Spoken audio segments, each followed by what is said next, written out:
از موقعی که یادم میاد بابا میگه که فرمون ماشینمون فقط به سمت گیلان میچرخه. بعد 4 ماه هم وقت تجدید دیدار من و گیلانه. من گیلکم. هیچ وقتم مثل خیلی از اصالت خودم خجالت نکشیدم. میدونم هر جای دنیا برم بازم میگم هیچ جا گیلان نمیشه. هیچ یه چای لایجان با کلوچه فومن لب دریا نمیشه. گیلان، سرزمین عشق و زندگی، جایی که هر گوشهش داستانی برای گفتن داره. وقتی به گیلان فکر میکنم بوی بارون و خاک خیس به مشامم میرسه. ما خیلی دیر بلیط گرفتیم و افتادیم ته اتوبوس همراه با موتور. مردم گیلان با دلهای بزرگ و مهمون نوازشون همیشه تو یادم میمونن. لبخنداشون، گرمی آغوششون، قصه های قدیمی که از نسل به نسل منتقل شده، همه بخشی از هویت منن. من توی گیلان لحظاتی رو تجربه کردم که هیچ موقع فراموششون نمی کنم. شاید من برای گیلان نباشم و توی گیلان به دنیا نیامده باشم، اما به خاطر اصالت پدر مادری من خودم رو یک گیلک می دونم. گیلان برای من فقط یه مکان نیست، یه نماده. یه نماد از ریشه هام، فرهنگم، ارزش هام. هر بار که به زادگاهم برمیگردم حس میکنم بخشی از روح من اونجا جا مونده. من گیلانیم و به این هویتم هم افتخار میکنم.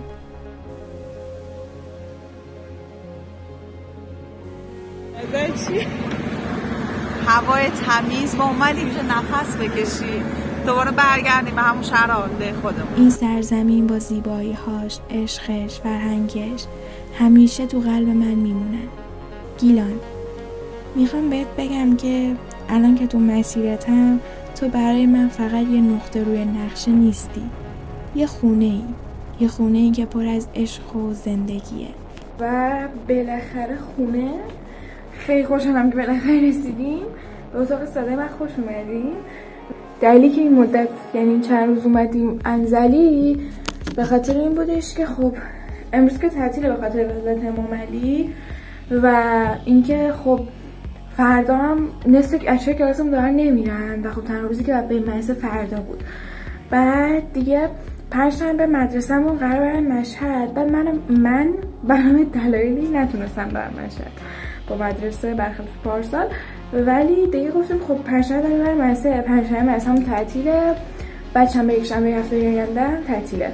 بخاطر همین دیگه گفتیم که خب من خیلی وقت مسافرت نرفته بودم و این بهترین فرصت بود که بیایم شما. بعد الان خواهر رفته شام بگیره، حالا نمیتونیم شام چی میتونیم بخوریم، رفته شام بگیره و واقعا گوشنمه. من دیگه تا خواهرم بیاد وسیله ها رو بچینم و اینا تو کمد و فعلا خدافظ. فعلا خدافظ. برنامه کجاست؟ رشت، نگین سبز گیلان، نگینی که تو دل تاریخ خودش داستانای نگفته‌ای داره. هر گوشه‌اش یادآور لحظاتیه که توی اون روح زندگی با تمام زیبایی‌ها و سختی‌ها تپیده. این شهر با بارونای نرم و نسیمای ملایمش مثل مادری دلسوز آغوشش را به سمت تمام مردم ایران باز کرده و داستانای گذشته رو تو دل خودش حفظ کرده. تاریخ رشت پر از رویدادهای بزرگه. بازار رشت با بوی ادویه و رنگارنگی کالاها فقط محلی برای خرید و فروش نبود، محلی برای تبادل فرهنگ‌ها بود. هر حجرش داستانی داشت، داستان‌هایی از عشق و امید و آرزوهایی که تو دل مردم رشت زنده بود. اما رشت فقط یه شهر تجاری نبود. زادگاه شخصیتی مثل میرزا کوچک‌خان جنگلی بود که با شجاعت و ایستادگیش در برابر ظلم نماد مقاومت و آزادی‌خواهی شد. اون و همراهاش تو دل جنگل‌های سرسبز گیلان علیه ستم وایستادن و صدای حق طلبی مردم رو به گوش تاریخ رسوندن. رشت با اون تاریخ پر افتخار همیشه یادآور اینه که چجوری انسان‌ها میتونن در برابر ناباوری‌ها وایستن و برای آرمان‌های خودشون بجنگن. توی هر کوچه و خیابون رشت رد پای تاریخ به وضوح حس میشه. دیوارای قدیمی خونه‌ها انگاری که شاهد رازها و قصه‌های عاشقونه ینگه تو دل شبای بارونی این شهر پنهان شده. صدای خنده و شوق بچه‌ها در کنار صدای چرخش آسیابا و نغمه‌های موسیقی محلی.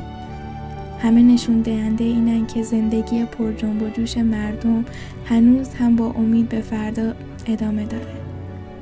رشت با تمام زیبایی‌هاش یادآور اینه که تاریخ تنها گذشته نیست، بخشی از هویت ماست.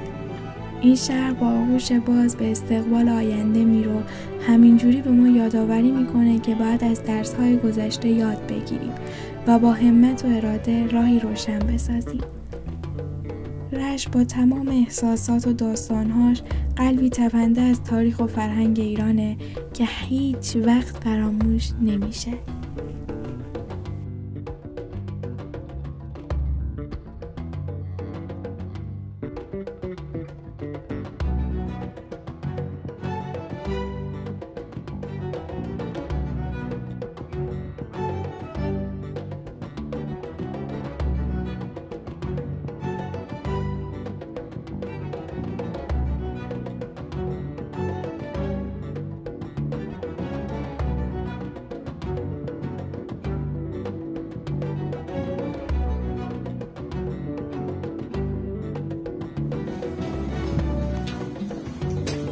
سلام. امروز برنامه نمیدونم چیه، ولی تا اینجای کار میدونم بعد برم تو خمق بگیرم، چون دیروز پودر پنکیک خریدیم و برای صبحونه بعد تو خمق بگیرم. تا از گوشنگی نمیریم، ولی بقیه روزا نمیدونم.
دریای خزر که نه، اما دریای کاسپین تاریخ زیادی رو به خودش دیده. حضور روسیه تو سواحل دریای کاسپین فصلی تلخ و دردناک تو تاریخ گیلان و مردمش بود. توی این روزهای سخت، موقعی که امواج خروشان دریا با طوفان‌های سیاسی و نظامی هم نوا شده بود، دلهای گیلک‌ها به عشق و وفاداری سرزمینشون می‌تپید. ساحل‌های سبز و دلانگیز گیلان روزگاری مملو از زندگی و نشاط بودن. اما حالا سایه سنگین روزها روی اون سنگینی می‌کرد. مردم گیلان با چهره‌هایی پر از عزم و اراده در برابر اون تجاوزگری‌ها ایستادن. اونها با دلی سرشار از عشق به وطن و تاریخی غنی از مقاومت به میدون اومدن. تو دل شبای تاریک، صدای موج‌های دریا مثل نغمه حماسی روحیه مبارزه رو تو دل اونها زنده می‌کرد.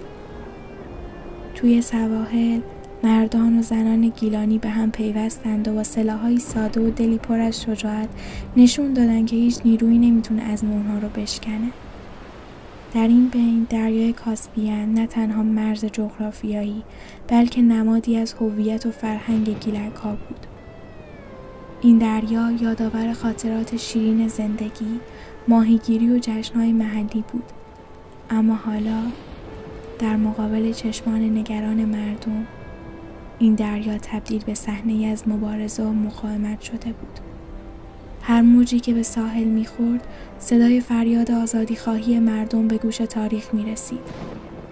مردم گیلان با اتحاد و همدلی نشون دادن که برای حفظ سرزمین و هویتشون حاضرن جان خودشون رو در فدای آرمان‌هایشون بدن. توی دل جنگل‌های انبوه، مردان و زنان گیلانی با هم متحد شدن تا صدای حق طلبیشون به گوش جهانیان برسه. حضور روسیه تو این دیار هر چقدر که دردناک و تلخ بود، اما باعث شد که مردم گیلان به عمق وجود خودشون پی ببرن. الان که توی ساحل کاسپیان قدم میزنم میدونم که چند صد نفر آدم فقط و فقط برای دفاع از این کشور توی همین ساحل، توی همین آبهای دریای کاسپیان شهید شدن. آب این دریا به خاطر خون اونها قرمز شد. اما وقتی به تاریخ گیلان نگاه میکنم میبینم که این روزهای سخت تو دل ما هنوز هم زنده است. اون مقاومت فقط درسی از شجاعت و ایثار نبود، نمادی از عشق وطن بود که هیچ وقت فراموش نمیشه. من دیروز که رفته بودم رشت دو تا کتاب خریده بودم. امروز مثل چیزا خریدم، گفتم بیام تو همین یه ویدیو بهتون نشون بدم. اول از همین کتابه که من دو تا کتاب خریدم، یکیش برای خودمه یکیش برای دوستمه، یعنی در واقع کادوی تولد دوستمه. بعد دیگه همینجا که بودم رفتم کتاب فروشی جنگل، گفتم که بذار براش بخرم. کتاب دوستم قزاق هاست، چون که دوستم خب عاشق ادبیات روسیه است و فکر کردم کادوی خوب میتونه براش باشه. بعد دیگه از اولم هدفم یه کتاب از ادبیات روسیه بود براش. بعد دیگه اینو یهویی دیدم و اینو براش خریدم. از انتشارات چشمم هست. کتاب خودم کتابی که خودم خیلی تو تهران گشتم، بعد انگار قحطی این کتاب اومده بود. بعد اینجا هم یعنی از همون اولش که وارد شدم رفتم تو اون بخش ادبیات و شعرهای فارسی و کلش رو زیرو کردم. آخر سر اون بالا طبقه آخر یه جای خیلی کوچولو مثلا این کتابه بود، با اینکه خب کتاب خب زیاد عجیب و غریبی نیستش، ولی من خیلی دنبالش گشتم. کتاب فروشی تهران انگار قحطی اومده بود، ولی مطمئنم یه ذره بیشتر میگشتم پیداش میکردم. کتاب خودم کلیات شمس تبریزیه، در واقع اینه کلیات شمس تبریزی مولانا جلال الدین محمد بلخی. بعد دلیل این که اول خب خیلی خوشحالم که صبر کردم و از اینجا خریدم، چون که اینجا تصحیح بدیعالزمان فروزانفره و واقعا میتونست یکی از بهترین تصحیح ها باشه و خب چاپ قدیمم بود و ارزون تر از اون چیزی بود که فکر میکردم، ولی اینجوری بودم که هر قیمتی بود میخریش و بالاخره خریدمش. و یکی از خوبیایی هم که داره یه سری کلماتی که متوجه نمیشی طرحش اومده برات این گذاشته، اصطلاح‌ها رو تعریف کرده، چون یه سری از اصطلاح‌ها مثلا اصطلاحات کهنه بعد اومده مثلا تعریف کرده و واقعا این خیلی خوبه. کلاً هم سرجم 1276 صفحه است و جلدش هم احتمالا من خودم در بیارم، چون واقعا جلدش رو مخم و جلد قدیمیشو خیلی بیشتر دوست دارم. انتشارات خودش اومده جلد کرده. این جلد اصلیش خیلی حس کتاب بودن بیشتری بهم میده و خیلی بیشتر دوستش دارم و واقعا خیلی خوشحالم بابت خریدش. اصلا کتاب خونم انگار یه جای خالی برای این کتاب داره و اینجوری هم که باید اینو بذارم توی کتاب خونم، انقدر جاش تو کتاب خونم خالی بود.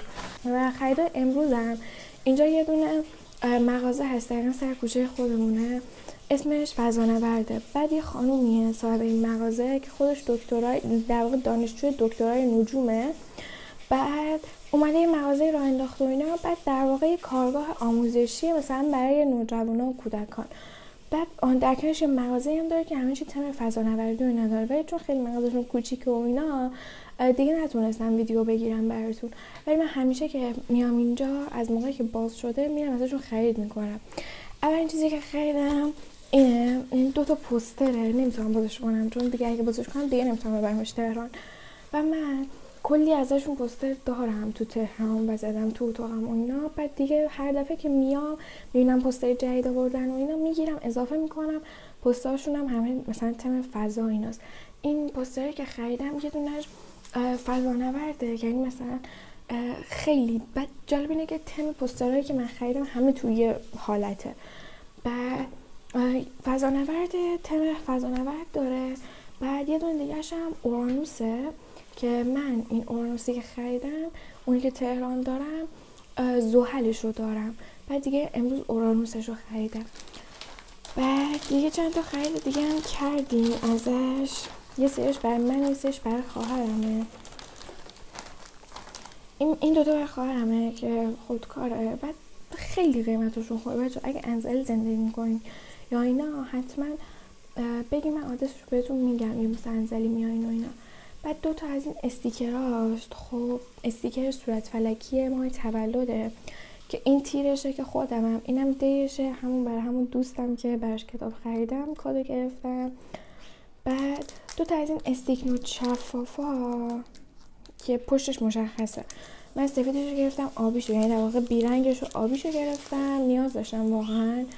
بعد من تهران میرفتم این بیرنگش رو بخرم، یه قیمت عجیب غریبی بهم میدادن، واقعا اینجوری بودم که ارزش نداره.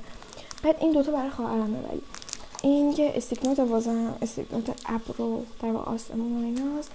واقعا نمیدونم چرا خواهرم من کیوت پسند شدی، ولی این تخت شاستیه که اینجوریه. بزن ازش بپرسم میتونم بازش کنم. آی چقدر خوشگله. این تخت شاستیشه. بعد از همینا اومده رو استیکنوتش هم استفاده کرده. خیلی خوشگله، جنس کاغذش هم خیلی خوبه، خیلی خوشگله. صورتیه ولی من دوست ندارم.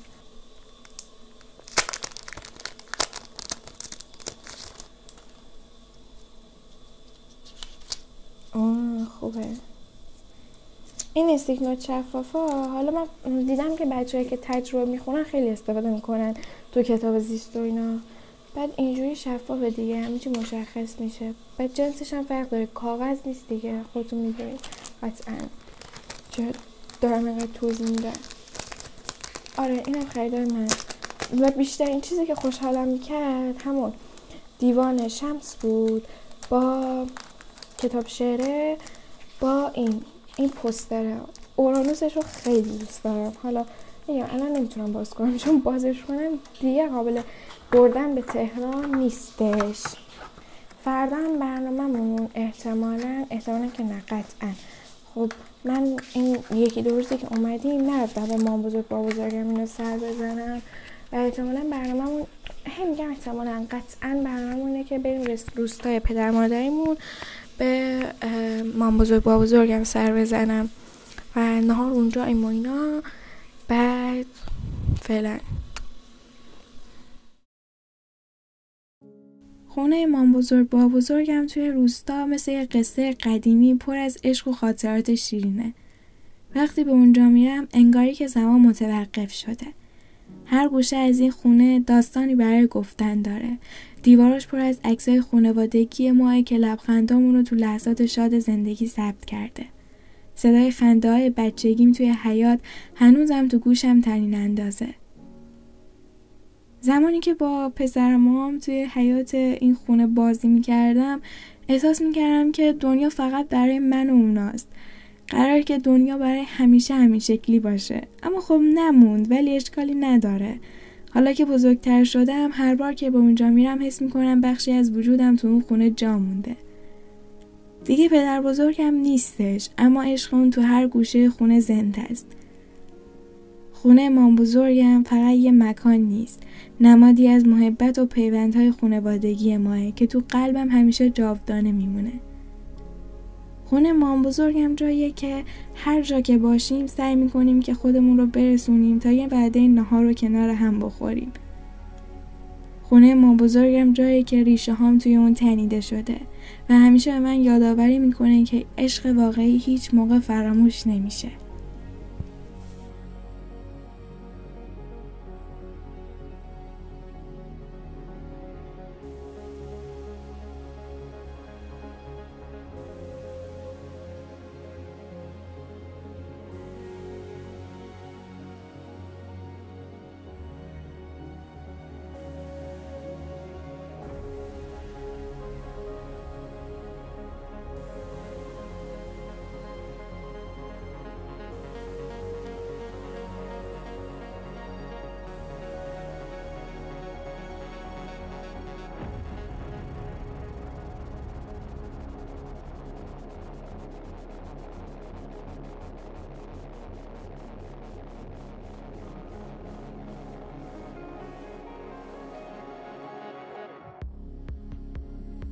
این روزا ما همش بیرون غذا خوردیم. بعد دیگه امروز گفتیم که تا مثلا بعد از اون خونه بمونیم.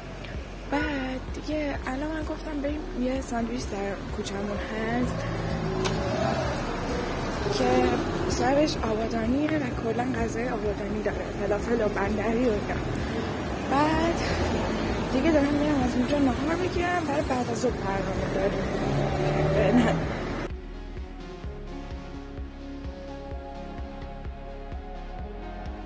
هم نسبتا گرم شده. بعد من اینو پوشیدم، سوشرتم پوشیدم، کلاه هم گذاشتم، دارم عرق میکنم.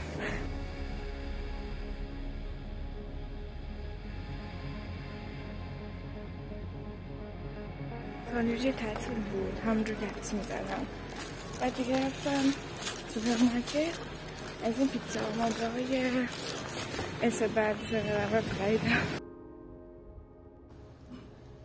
یادم یه فیلمی بود به اسم بیگ فیش. یه دیالوگی داشت که برای من خیلی دوست داشتنی بود. میگفتش که دریا همیشه داستانهای خود رو داره. فقط باید به اون گوش بدی. امروز خدافزیه. همیشه هم سخت‌ترین بخش خدافزی من از گیلان برای دریاه. خدافزی از دریا. احساسی عمیق و غم‌انگیزه. دریا با امواج آروم و طوفانیش همیشه محلی برای پناه بردن من بوده. هر بار که پا رو شنهای گرم ساحل گذاشتم، انگاری دنیای جدیدی رو کشف کردم.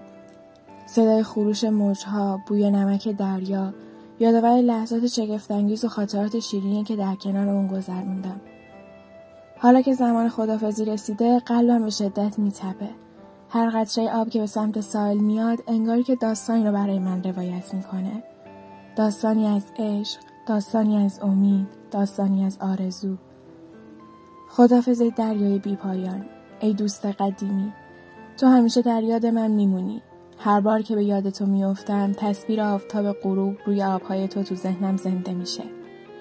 تو فقط یه مکان برای من نبودی، یه حس بودی، یه احساس عمیق که تو دل من جا گرفت. وقتی به تو نگاه میکنم، یاد اون روزهای شاد و لحظات دلنشین میافتم که با تو سپری کردم.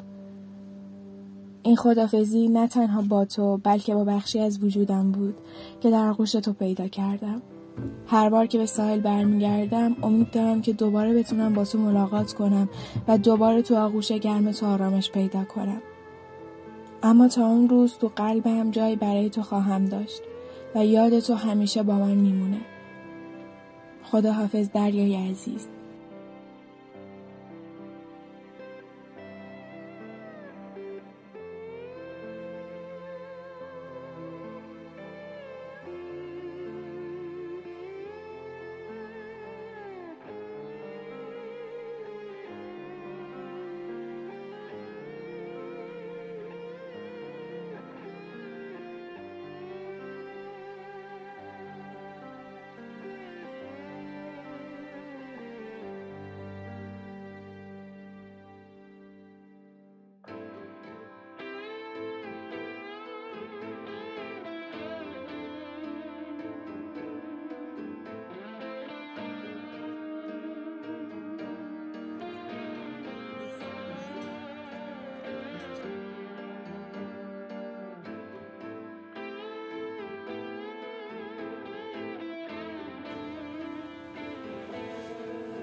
سلام، خوش اومدین به خونه ما.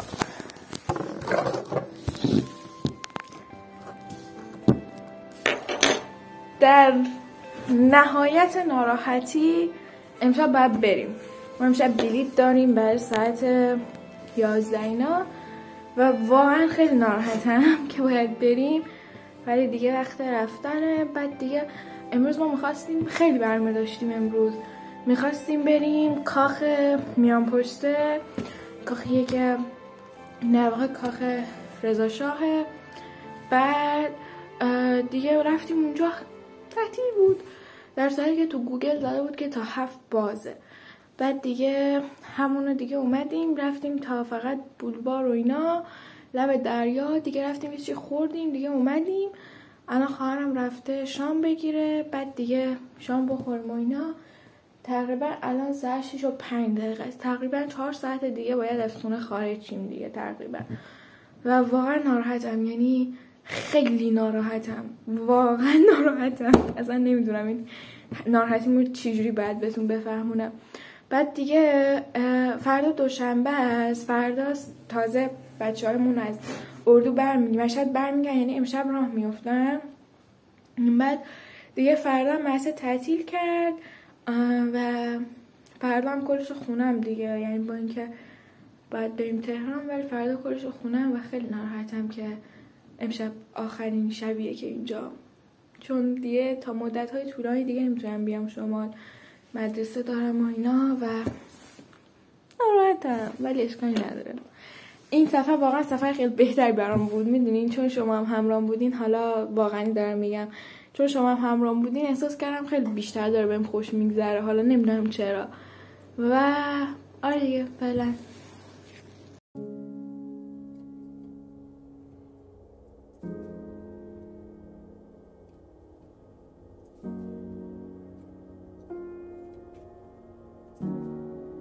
حسی داری؟ خوابم میاد. همین خیلی خوش گذشت به عنوان اولین سفر دوتایی و جذاب بود، ولی الان خواب